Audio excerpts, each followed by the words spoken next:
ఇదో అమ్మమ్మ ఇంకొక వీడియోతో వస్తుంది చూడండి. ఆలువేరు గడ్డ అన్నిటికన్నా ముఖ్యమైనది ఆలువేరు గడ్డ.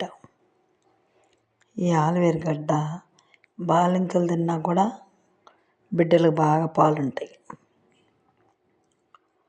బాలింతలు తినచ్చు, షుగర్ వాళ్ళు తినచ్చు, బీపీ వాళ్ళు తినచ్చు, ప్రతి ఒక్కరూ తినచ్చు, మోకాళ్ళ నొప్పుల వాళ్ళు తినచ్చు, అందరు తినచ్చు.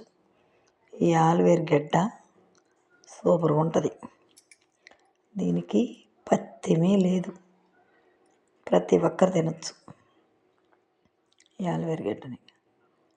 ఆలువేరు గడ్డ వేడిని తగ్గిస్తుంది, బిడ్డ తల్లులకి పాలు పడతాయి ఈ ఆలువేరు గడ్డ. మళ్ళా చాంగడ్డ ఉల్లగడ్డ అన్న వాయువ, ఈ గడ్డ మడసానికి సూపరు. ఇది నచ్చితే లైక్ చేయండి, షేర్ చేయండి, ఫాలో అవ్వండి, కామెంట్ పెట్టండి.